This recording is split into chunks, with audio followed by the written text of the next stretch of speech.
Buongiorno cari amici, diamo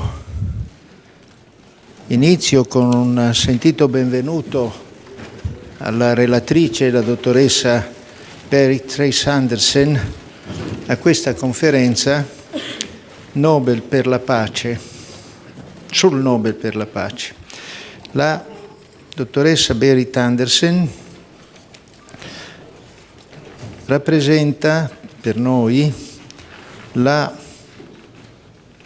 espressione più convinta di un impegno per quello che, ad avviso di tutte le persone di buona volontà, rappresenta un bene assoluto, e cioè la ricerca della pace attraverso la premiazione di personalità, di organismi che hanno contribuito a mantenere vivo questo grande ideale nel corso del secolo passato e nel corso del secolo attuale. As I told you before, Berit, I go on speaking Italian because my friends knows English, but being Accademia dei Lincei, a national academy, is much more appropriate to talk and to speak Italian before. La dottoressa Berit Reiss-Andersen ha un curriculum straordinario di impegno civile nel quale ella ha posto la sua competenza di giurista proprio per promuovere quegli aspetti di civilizzazione che consistono nella promozione dei diritti umani, nella difesa dei diritti dei bambini e anche come presidente del comitato norvegese del Nobel stesso, nonché membro del consiglio d'amministrazione della Fondazione Nobel. La ragione per cui, oltre alla sua generosa accettazione del nostro invito, Berit è qui con noi oggi, nasce da un interrogativo che io mi sono posto frequentemente nel passato. Come si fa a scegliere un potenziale vincitore di un premio per la pace? È una scelta difficilissima. Noi abbiamo il premio Feltrinelli per l'umanità, un premio per noi importante, ma certamente non ha il prestigio del Nobel, e ogni qualvolta ci troviamo a dover valutare delle candidature incontriamo grandi difficoltà, e come scienziati ci rendiamo conto che è molto più facile scegliere un premiando in una materia scientifica, ma anche in una materia umanistica, che scegliere un premiando al quale riconoscere un'opera umanitaria importante. E da questo è nata la mia curiosità di cercare chi potesse portare a noi una testimonianza guardando al più importante premio per la pace che io sappia esiste. E questo mi ha portato a individuare questa figura, che io considero una figura straordinaria, di Berit Reiss-Andersen, che viene a completare quel ciclo che abbiamo quest'anno instaurato nella nostra Accademia di donne che nella scienza, ma anche nella scienza intesa come strumento per il progresso civile e umano, rappresentano dei testimoni autorevoli. Fabiola Gianotti, Elena Cattaneo, Charpentier e poi Bina Agarwal e adesso Reiss-Andersen. Questa è la ragione che, dopo una ricerca accurata, mi ha portato, senza speranza di avere una risposta positiva, ad invitare la nostra relatrice oggi. E lei, con generosità, avendo penso capito anche le motivazioni di questo invito, ha accettato, e di questo le sono profondamente grato, perché penso che rimarrà questa sua testimonianza nella tradizione della nostra Accademia, che, come dicevo prima, l'ambasciatore di Svezia, che saluto, sia pure attraverso traversie complesse, dura ormai da più di 4 secoli. E qui dietro, ahimè oscurati, ci sono i 2 ritratti di Federico Cesi e di Galileo Galilei, che ci osservano sempre e che nel loro silenzio ci fanno capire che l'osservazione significa anche valutazione di quello che noi facciamo.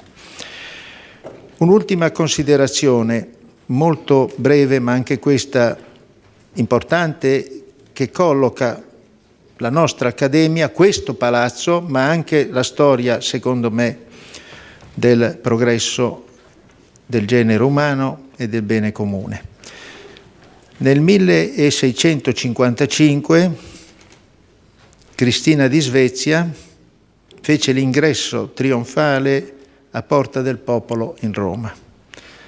Cristina visse in questo palazzo, che a quel tempo era Palazzo Riario, e ancora esiste al primo piano la alcova, la camera in cui Cristina non solo viveva in parte, ma anche svolgeva quella sua importantissima opera di promozione di un sodalizio letterario, Arcadia, che ella stessa volle fondare e promuovere con il nome di Alessandra. Quindi anche questo è un fatto di grande significato nella continuità storica, che mi rallegra ancor più per avere qui oggi Berit, che ci parlerà di questo tema importantissimo. Ringrazio anche la rappresentante dell'ambasciata norvegese, grazie, e ringrazio tutti voi per la vostra presenza. Berit, you have the floor.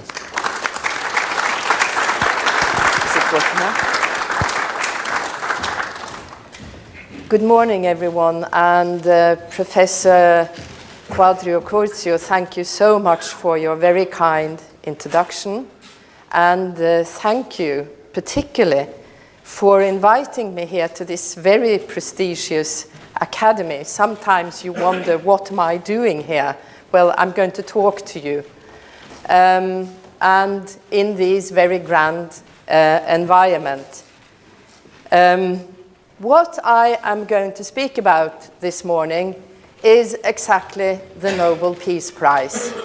And I made a little collage here because I guess this is more or less what you think about when you think about the Peace Prize. These very iconic individuals. However, there might be 2 more ancient portraits you don't immediately recognize. I'll come back to them very shortly. And I have let Malala, the youngest Peace Prize laureate ever, she was only 17 years old, I dressed her in red for the occasion to underline that part of my theme of this presentation will also be women and the Peace Prize. But what I will do is that I first will tell you about how it all started. And it all started with this man, Alfred Nobel, born in 1833, and he was Swedish, at least born Swedish, and felt connected to Sweden his entire life. But he was definitely also a cosmopolitan. Already 9 years old, he went to Russia, where his father was developing inventions and industry, and he practically lived all over Europe throughout his life. His inventions were extraordinary, and his most famous invention is dynamite, or to be more precisely, how to create controlled explosions of dynamite so that it doesn't just go up out of control, and it was a particular gel. And he also had the talent of utilizing his inventions commercially, and he was a great businessman and created a great wealth. Companies in more than 20 countries upon the time of his death. More than 100 production units, and the amazing number of more than 300 registered industrial patents.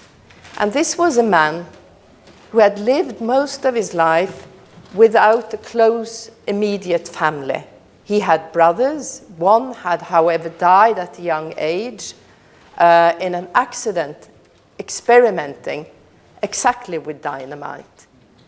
But he had no wife, no children, and no immediate heirs. But he was, even though he was this peculiar life of intensive scientific research, handling businesses, being a globetrotter, having homes in Paris, in Sweden, and also this home in Italy, in San Remo. He was also a very private man, and a man who was extremely interested in current affairs. And I would definitely say he was a man of ideas in the sense that world affairs interested him, and he was a true humanist. The villa here in San Remo is where he actually died in 1896, and sadly alone, only in the company of his servants. And upon his death, this will was discovered. And isn't it amazing that such a small handwritten document is the legal basis for the world's most important and influential prizes? So he passed away on December 10th, 1986. And basically, they say that he was the wealthiest man in the world. I'm a bit doubtful to how you measure that, but that is how the saying goes. And the instructions in the will was that all his assets should be liquidated and the proceeds converted into a foundation that should finance the 5 Nobel Prizes.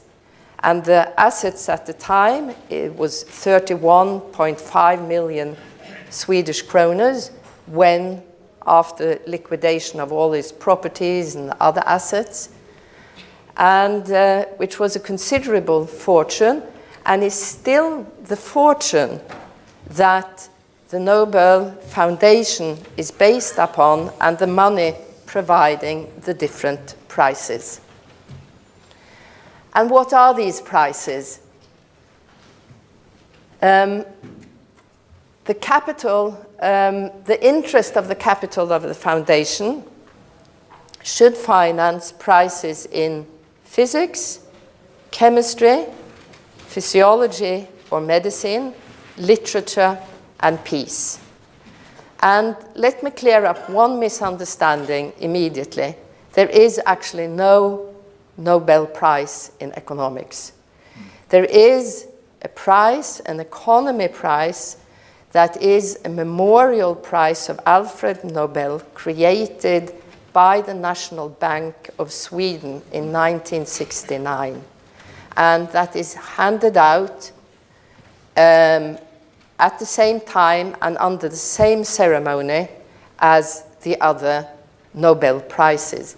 And the photo we see here is from the ceremony in Sweden, because the provision of the will was that the other prizes of physics, chemistry, and medicine were allocated to the Swedish Academy of Science.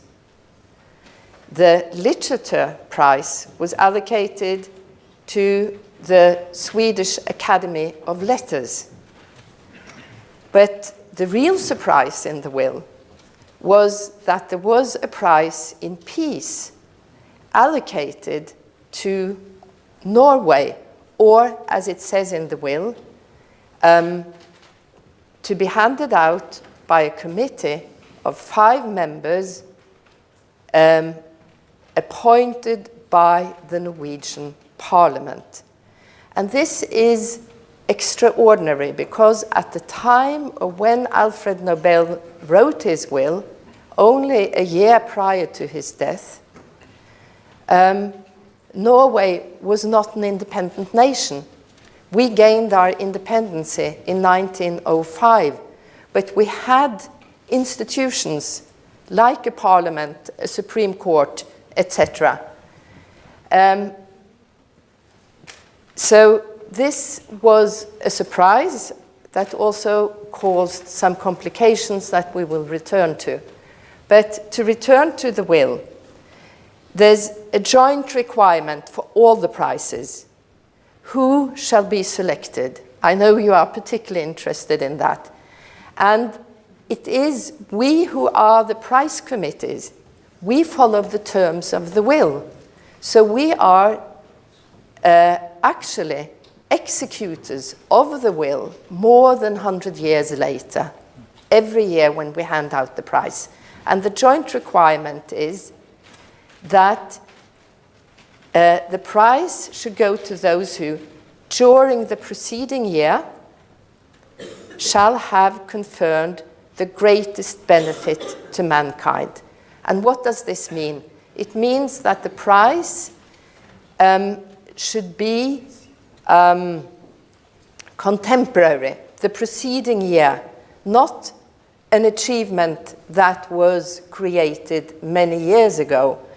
Particularly when it comes to science, can this be very complicated because a scientific breakthrough is not done overnight. It is a long process.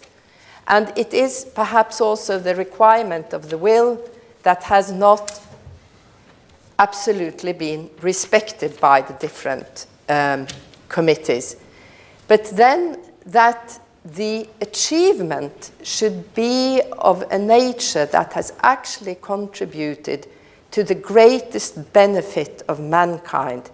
Here is the premise, I believe, of the importance of the Nobel Prizes, because it's not any kind of achievement. It's not any kind of important achievement. The achievement has to be of such an extraordinary nature that it contributes to mankind as such, not just to your nation, not just to a particular area, but to mankind.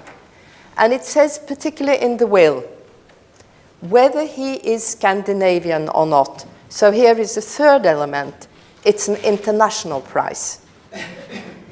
It's to the benefit of mankind by whoever globally has made this achievement.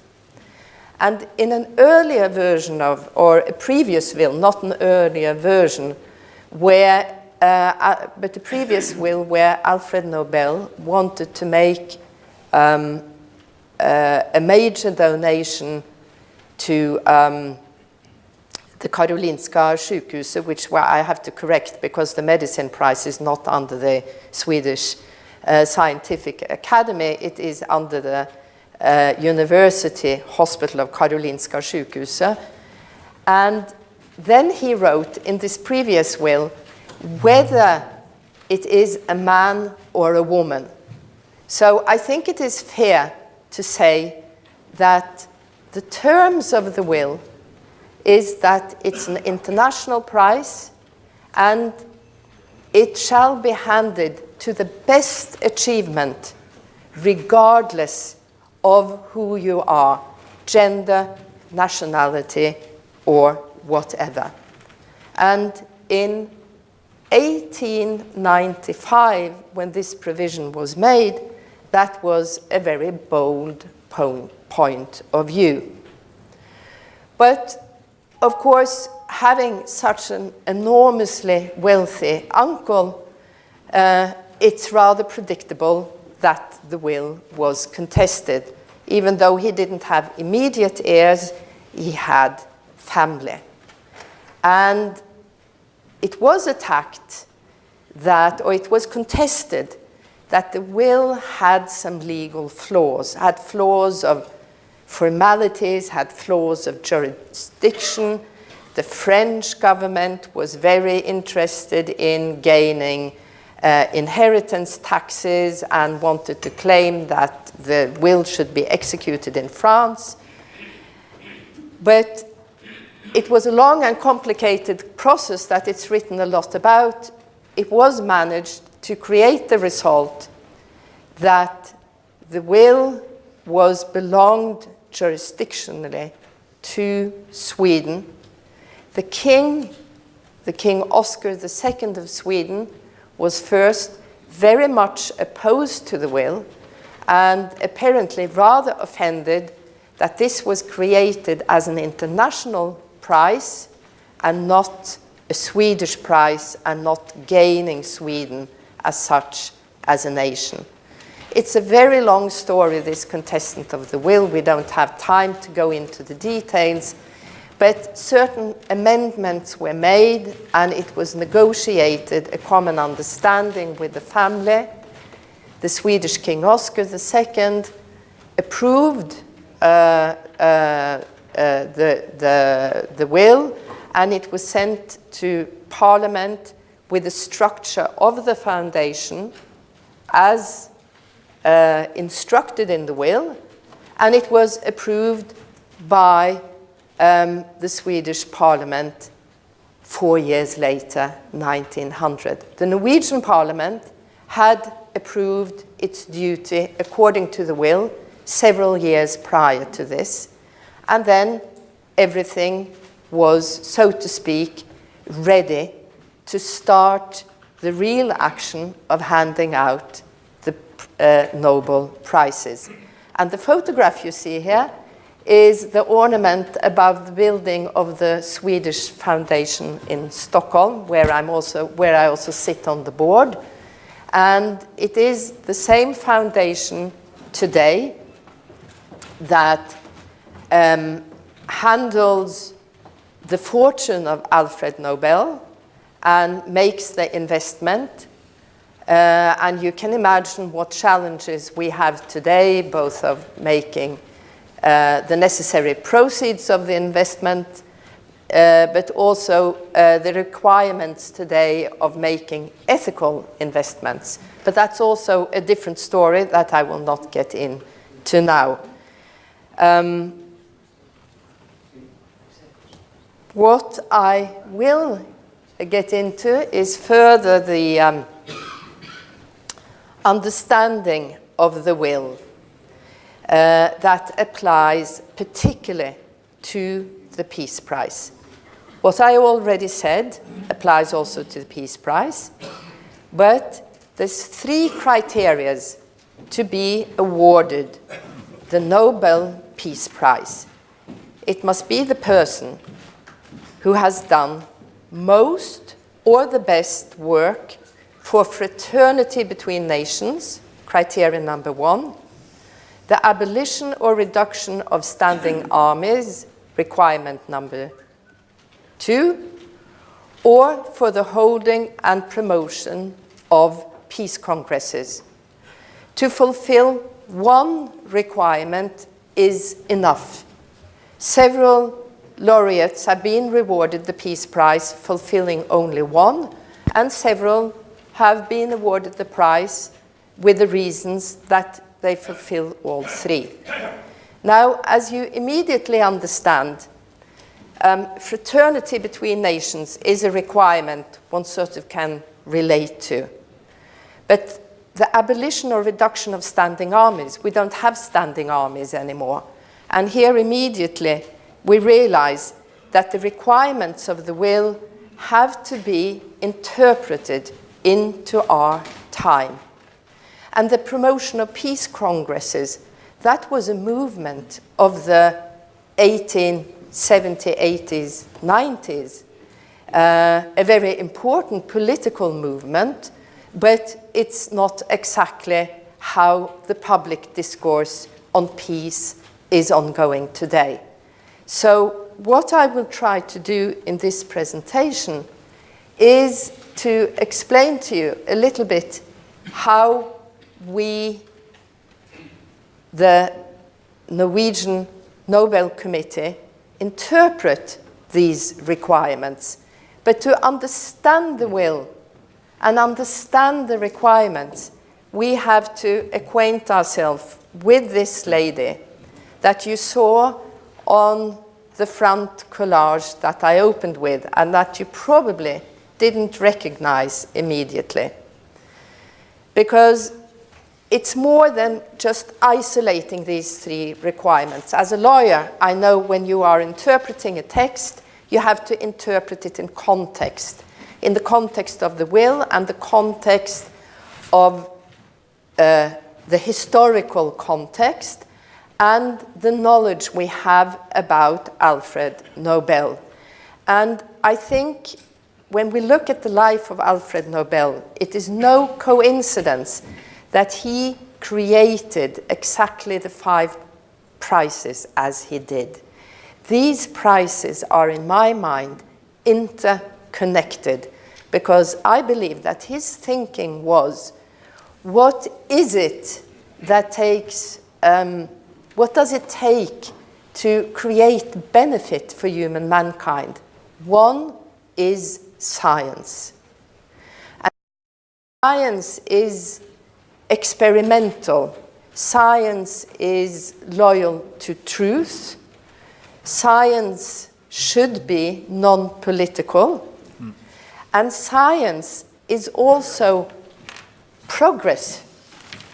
It's new way, research creates new understanding, new ways of thinking. So I believe firmly from the texts and the understanding we have from Alfred Nobel's life, that he was a man who truly believed in the future. And he was a scientist and an inventor. Create a better environment for human mankind. But that is not only done by material progress. We have a spirit, and there the literature prize comes in. Literature is sort of embraces all sides of, perhaps, of spiritual human being. And then it's the Peace Prize, where Alfred Nobel was heavily influenced by this lady, Bertha von Suttner, or Baroness Bertha von Suttner. She was Austrian. It was a very complicated story where she was escaping from a love affair and she needed a job, and she applied for a job at Alfred Nobel as a personal assistant. Well, she married the man of her love affair eventually, and they only met 3 more times in their lives, but they corresponded throughout their lives, and that Bertha von Suttner was a very influential person in his life is beyond any doubt. And I would like to say a little bit more about this peace movement before we enter the peace prizes as such. I'm trying to give you the backdrop of knowledge to understand the peace prizes I will comment on. Because what was this peace movement? It was, strangely enough, a result of the sort of Belle Epoque where Europe at large had been in peace for a long time. No long-running wars. But it was the idea that peace has to be sustainable. And conflicts between nations and different interest groups had to be solved in a different manner than armed conflicts. Arbitration between nations, interparliamentary arbitration, creating international courts. A lot of people in the peace movement were pacifists, but not all. They had different opinions on whether nations should have armies or not. And then I have written here that the peace movement is feministic, because it was one of the causes. There were two causes, public causes, that brought women out into public life in the 20th century. And it was suffrage, the right for women to vote, and it was the peace movement. And in their correspondence, because Bertha wanted Alfred to engage more and more in the peace movement, and apparently he turned up at one peace congress, I can't remember where it was, in Vienna or Bern, or I think actually it was Bern, and he was there incognito, didn't even meet Bertha, but and she pressured him. She realized he was a very wealthy man. She wanted his money for her cause. And she also criticized him for being active, actually, in the war industry. And then he wrote to her these prophetic words: "My dynamite might bring more peace than your peace congresses." And I got the idea of calling this a feministic movement when I saw this photograph. It's only women, and they are on their way to a peace congress. And all sources show that there were men involved in this movement too, but it was truly dominated by women, and it gave women, of course bourgeoisie women, a platform to participate in public life at the time. And I mentioned to you that the committee is appointed by the Norwegian Parliament. This is a photograph of the present committee, our last meeting actually, and it's from what we call the committee room, where you see all the small photographs on the wall, previous prize winners. And who are we who make this decision? When Liu Xiaobo, the Chinese dissident, got the Peace Prize, a high official in China said, "We don't care what 5 unknown people in Norway decide." And I think this is some of our strength. On the global arena, we are 5 anonymous, unknown people. However, we all have background from public life in one way or another. It's a big discussion in Norway who should actually sit on the committee, but we have here a former prime minister, a former minister of culture and parliamentarian, 2 scientists, and then myself. But I also have to say, the prize began with the influence of a woman. And since 1949, there has always been at least one woman on the Peace Prize Committee in Norway. So in the decision process, it has definitely been a female presence. And then there's the enigma.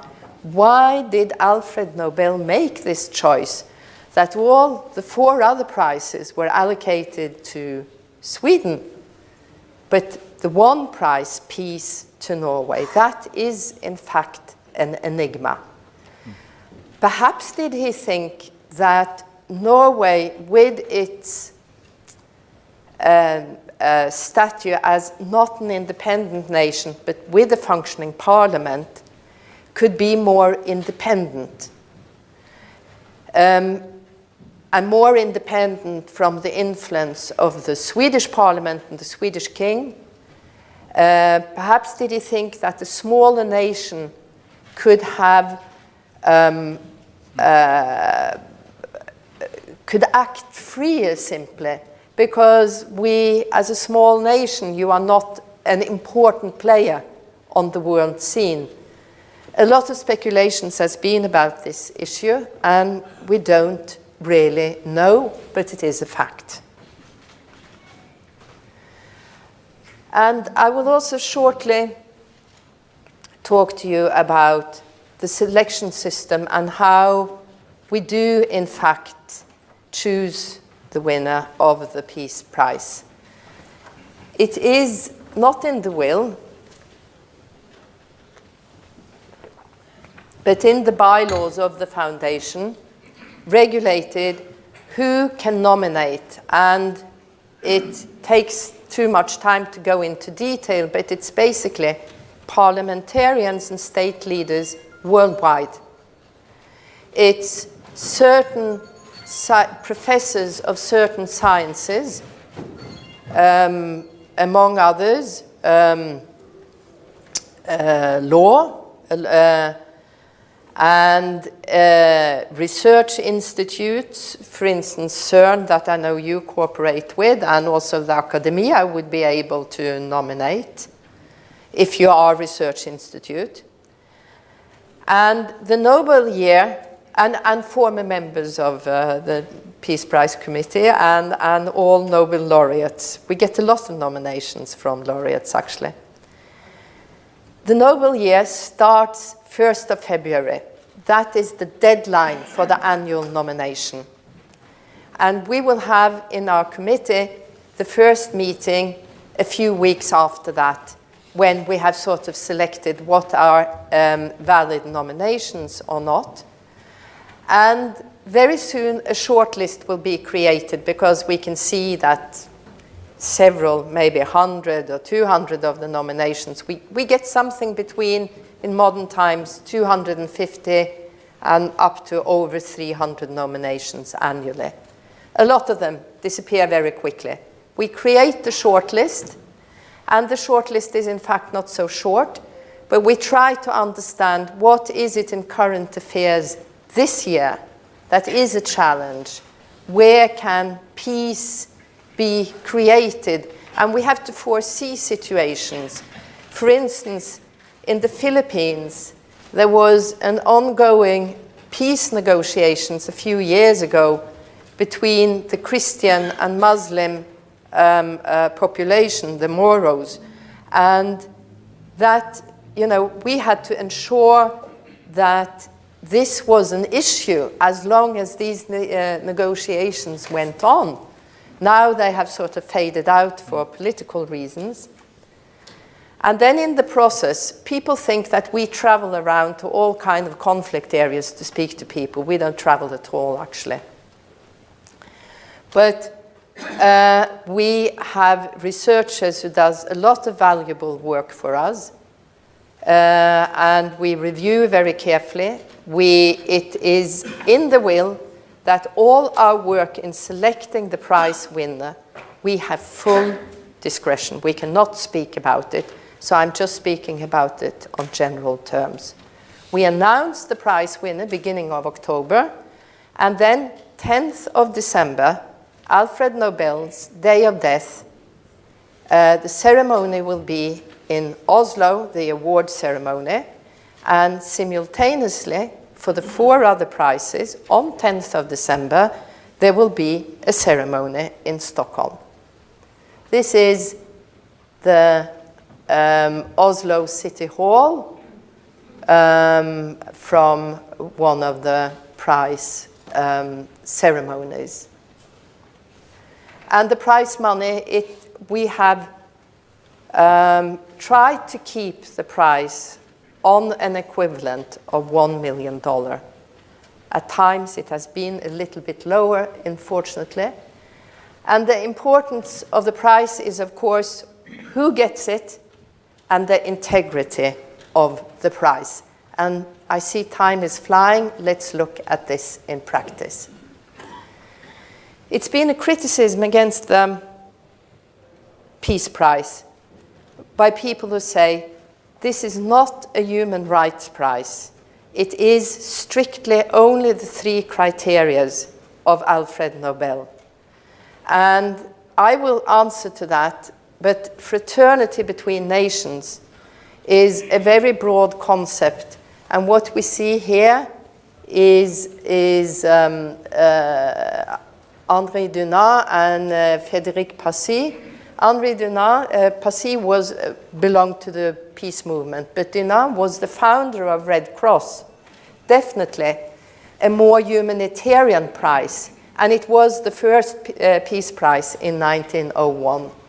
And then later, in 1905, actually at the year of our independence, Bertha von Suttner herself, as the first woman, received the Nobel Peace Prize.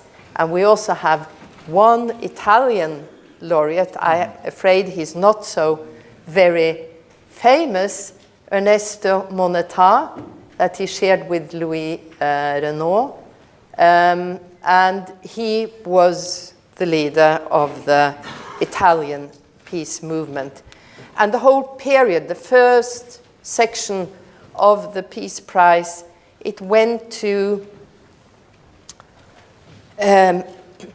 after the First World War. It was a different mood than the peace movement. It was how to rebuild, and so this could never happen again. And the prizes focused very much on different variations of the peace movement, but also on building the League of Nations, the International Court of Hague, and institutions as an alternative to resolving differences with armed conflicts. There has also been several periods where the prize has not been awarded, so it's not a lineage from 1901 until today. It's the times of war. Naturally, what's interesting is that in 1945, the Peace Prize, no, 44, the Peace Prize was handed out to the International Red Cross. And there was nobody awarded the prize in 1948, the year of Mahatma Gandhi's death, where he was not nominated. And it is one of the saddest part of the history of the Peace Prize Committee is that the giant in peace, Mahatma Gandhi, never was awarded the prize. You can say, well, why wasn't he awarded the prize in 1949? There might have been disagreement that, well, then it was posthumous, and it would, regardless, not have been achievements in the previous year. And the records of the deliberations are not published until 50 years later. And we are also very careful what we put in the records of our deliberations. But I think it is a fair assumption that sometimes when there's been awarded no prize, it has been such disagreement in the committee that one has not managed to agree on a particular candidate. I think in the modern world, it is most unlikely that we will announce that there's no Peace Prize. I will go through a few laureates with you to explain to you how we interpret the will. The man there to your right is probably unknown to you, and it's Karl von Ossietzky. And it's stunning how similar the fates of Liu Xiaobo and Ossietzky are. Ossietzky was a German national and a journalist and an opponent to Nazism, and he was imprisoned early in the 1930s, of the beginning of building up the concentration camps, and he was a prisoner of a concentration camp. He had serious health problems, was transferred to a prison hospital where he was in 1935 when he was awarded the prize. It was a great controversy. It was the only prize ceremony where the Norwegian king was not present. Hitler was furious. And then Liu Xiaobo, he was also imprisoned by the Chinese when he was awarded the prize in 2010. He died last summer, having been released to a prison hospital by his captors. And I find their fates are very similar and parallel. And it's the only two prize winners who received the prize being prisoners and dying as prisoners without being able to come and receive their reward. The prizes of our time. It was a very important shift when Albert John Luthuli, one of a Zulu chief and definitely the founder of the freedom movement of Black South Africa and the ANC. And we will see here a line of prizes that has been given exactly to the black resistance movement in South Africa. And here we see, first of all, it was the first time with Luthuli, a black African received the prize, and where a freedom movement was interpreted to be creating fraternity between nations, and then, of course, in the sense, fraternity between peoples. And then, perhaps, the most surprising prize is that William de Klerk was awarded the prize when he was Prime Minister of the apartheid regime in South Africa, together with Nelson Mandela. This is perhaps not always understood or accepted, but the idea was obviously it takes two opposing parties to change their position to create peace. So it was underlying understanding that also the former oppressor who changes his position and creates peace can be rewarded the prize. And here we have a group of what I call freedom fighters who are also what I would say fighting for fraternity between peoples. Martin Luther King in the USA is a parallel to the apartheid battle. And we have Belo and Ramos Horta on Timor-Leste, under fighting occupation and freedom for their peoples. And a very parallel figure is Aung San Suu Kyi. And before you ask me if we are going to retrieve the Peace Prize from Aung San Suu Kyi, I can answer that question. We will not. First of all, of a formal reason that our bylaws does not allow us to do that. And also it would put the committee in an impossible situation if we created a practice where we had to monitor the behavior of each Peace Prize laureate. It would shift our activity in a totally new and different direction. And I also like to answer to be rewarded the Peace Prize, one of the most prestigious prizes in the world. You are always a figure where you answer to a public opinion and public scrutiny. You answer to the public.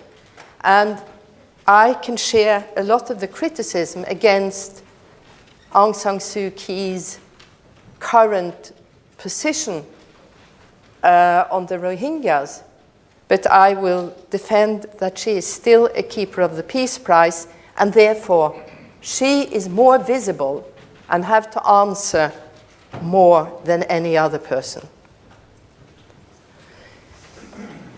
This is also a repression group. Willy Brandt Andrei Sakharov. These names speak for themselves. It's the East-West conflict of the Cold War. It's the oppression of Russian communism. Sakharov, a great scientist who spent, I think, almost 20 years in a prison camp. Lech Walesa is a very interesting figure in the development of the Peace Prize, because he started out not to change the political structure of Poland.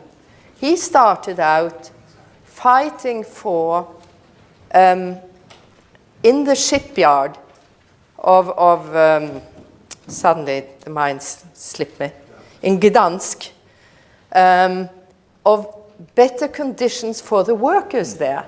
The first negotiations were really just about resting time, holiday time,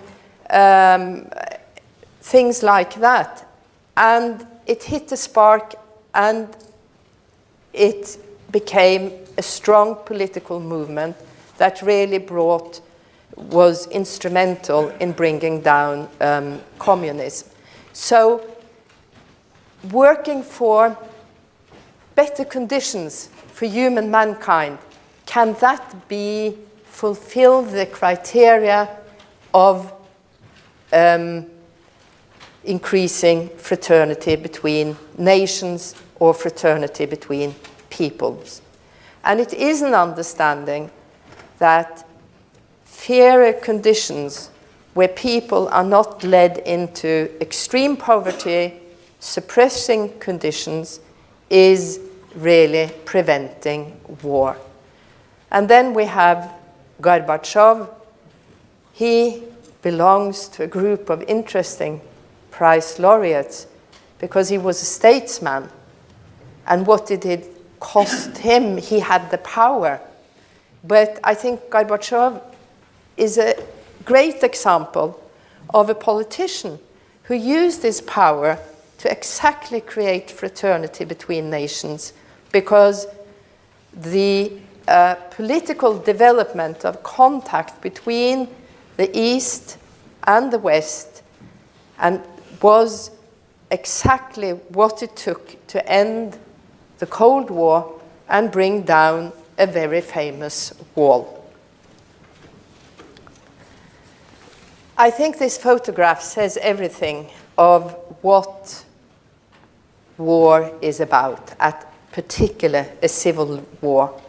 The Irish Troubles, we have several prizes there, but I think the most instrumental one was to David Trimble and John Hume on the two sides of the Irish conflict. But we have to mention the Vietnam War. Le Docteur is not a Nobel laureate. He was awarded the prize, but he was, I would say, intelligent enough to decline it. Henry Kissinger accepted the prize and very quickly regretted it, but was told you cannot hand back a Nobel Peace Prize, as Aung San Suu Kyi cannot. And what happened in 1973 was that Le Docteur and Henry Kissinger had negotiated a ceasefire. And by the time we came up to the ceremony in December 1973 in Oslo, the ceasefire was shattered, and the final peace came to Vietnam 2 years later. An extremely controversial prize. On the conflict in the Middle East, Yasser Arafat was then definitely defined and as a terrorist, Shimon Peres and Yitzhak Rabin, but they did meet together in Oslo in 1994. At that time, Madame Åse Liones, a woman, was chair of the committee, and she made a great mistake because she said to the press that the decision to give this prize was unanimous. And that triggered two members of the committee, the minority too, so much that they left the committee and we got an understanding how controversial it was. I had the pleasure of myself being a member of the committee when Juan Manuel Santos got the prize for ending the 50-year-old civil war in Colombia. He did not end it alone. And it was, of course, challenging because there was an opponent party, FARC, who has been, both sides have been involved in atrocities, FARC probably also being, or definitely having been also involved in the drug industry. But what I wanted to tell you about the Colombian prize, we had to make a decision. Should this be a prize celebrating a peace treaty, or should it be an aspirational prize, like the Middle East Prize? Because we believe that sometimes handing out the Nobel Peace Prize, you can trigger a positive development. And the parties are forced to commit themselves to a peace process. But it's also a great risk, because we cannot look further into the future than you or anybody else can. And the dramatic situation at the end of September 2016 was that you had a peace accord in Colombia, and the vote of the Colombian people turned down the peace treaty. We decided to give the prize regardless. And there was one reason that was important and that I elaborated on in my presentation speech under the ceremony, that they had used, I would say, a new method of peace and reconciliation when the peace negotiations took place, mostly in Cuba. They had been initiated in Norway, but mostly in Cuba. And what they did, while representatives of the Colombian government and representatives of the FARC sat at the negotiating table, and in the beginning there was no handshakes, it was great animosity. But it developed. They flew in victims of the FARC, victims of the governmental groups, all kinds of victims. And they came into the negotiation rooms and told their stories. And the parties were touched to tears. And it is exceptional, and it's perhaps the psychological trigger to want to change your political position, that you as a guerrilla member listen to the suffering you have caused on human beings to the point where the soldiers start to cry, and that pushed the negotiations forward. I think that's an interesting development of the peace and reconciliation method developed by Bishop Tutu. Organizations have definitely been a part of the history of the Peace Prize. These are just a few examples. Most of them cover the criteria, fraternity between peoples, by creating the very different and very important work. The ILO Prize, I think it's from '64, if I remember correctly, the International Labour Organization, focusing on bettering social conditions for mankind all over, is definitely a very distinct understanding of what peace is. I want to also comment on these two prizes. Mother Teresa is, in fact, a prize I'm rather critical to, even though I think she is one of the most iconic prize winners ever. But as you know, she run a shelter and a hospital in Delhi for the people most in need. And Mother Teresa's greatest attribute is that she was a paragon of being good. It was her kindness and her total commitment to Christianity and taking the credo of caring for the poorest of the poor. But I have really difficulties in understanding where it really fits into the criteria of Alfred Nobel's will. A totally different end of the scale is the prize to the European Union. That was the first prize I participated in. It was during the financial crisis, and people thought we were absolutely crazy giving the Peace Prize to the European Union. But it was not a prize in economy, it was a prize in peace. And the significance was that the former enemies of Europe, France and Germany, the two nations that have created so many wars among them, have in fact become close allies through a trade union. It's a way of building peace that is new.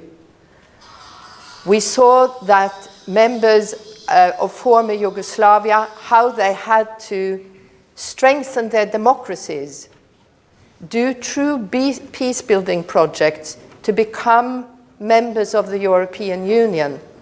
And in 2012, Croatia entered the European Union. And what we decided was that this was definitely fraternity among nations. It was definitely reduction of standing armies, because on the security issues in Europe, EU has been instrumental, and it is definitely a modern kind of peace congress. But disarmament is definitely in the heart of the will. Disarmament is, in modern language, equal to reduction of standing armies. And it's interesting, it's out of scientific environments that the opposition against nuclear weapons really has developed. International Physicians for the Prevention of Nuclear War, Joseph Rotblat, and the Pugwash conferences that I understand have also cooperated with this institute. And I think Professor Kollegeri is present here today, who came to Oslo. Very nice to see you. Who came to Oslo as one of the group of receiving the prize. And you will see that with years apart, there will always be disarmament prizes. I was participant to the prize in 2013 to OPCW, where we joked if they had a better acronym, they would have had the Peace Prize a lot earlier. But it is very interesting that we followed up the work of the convention that prohibited the use of chemical weapons. Chemical weapons, using that in conflict, is paria, and it's prohibited by international law. And that is what we want to honor. And it is the last chemical weapon attack in Syria was in 2013, before it came now in 2018. Has it helped? I believe it has. But the world is not perfect by a convention. And again, then last year, it was ICANN, a strong prize against nuclear weapons that was awarded. And it's caused a lot of attention, and I feel it was a reaction so strong that I realized people want to talk about nuclear weapons again. And I would like, since we're talking, I'm getting to the end and I understand I will have to speed up, but when we're speaking about women and the Peace Prize, this will be in our statistics, the Icahn Prize, not as a prize given to women, but was represented by two very strong women, Madame Thurlow from Japan, who had survived the Hiroshima bombing, and Beatrice Finn, Swedish national, General Secretary. They both gave very powerful speeches at the presentation, and I gave the presentation speech. It was only women dominating the podium, but it will not be recorded as a female prize.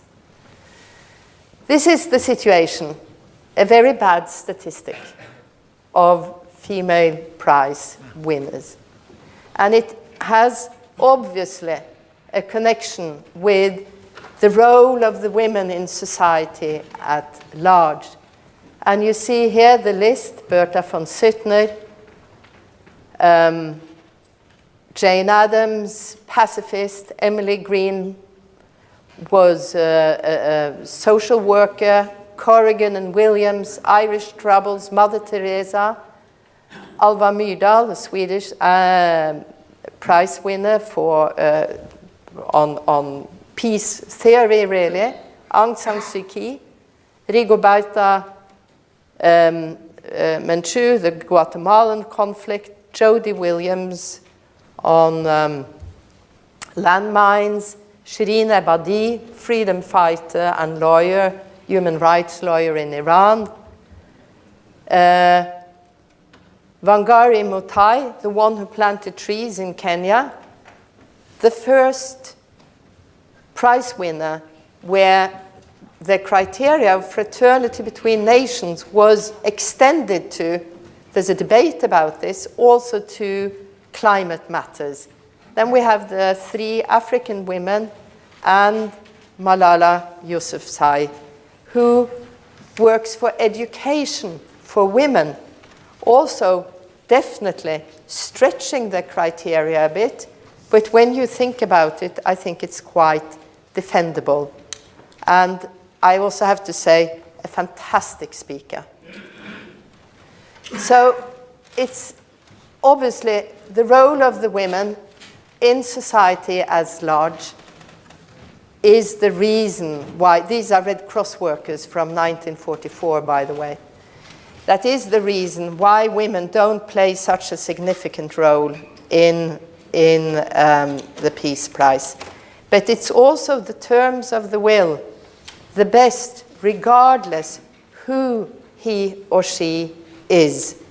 And political life, scientific movements have not been so open. And before I close off, I would just say a few things about the future. First, about women.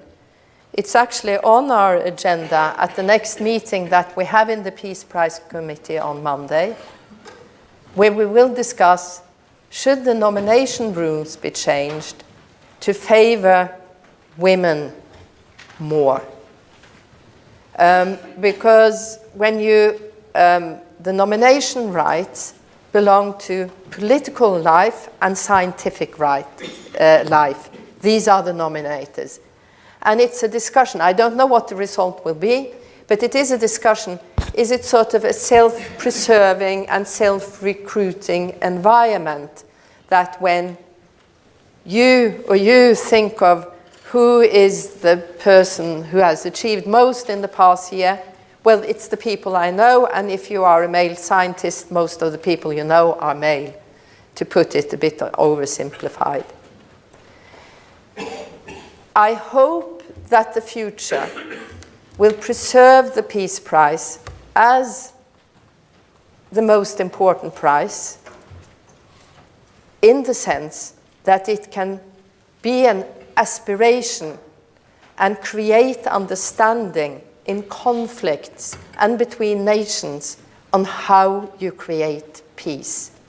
The history of the Peace Prize that I very quickly have gone through shows that the Peace Prize has been courageous, supported movements before they received success, and perhaps triggered good results. But there is a dark shadow over the Peace Prize and its finances. The fortune of Alfred Nobel has served us well so far, but analyses that have been made, the thought was that the proceeds of the foundation would sort of keep the prize money going more or less forever. We need fresh funds to be able to continue our work way into the future. But I hope this short presentation has given you some more knowledge and some more understanding and some food for thought of what the Peace Prize really is. Thank you very much for your attention.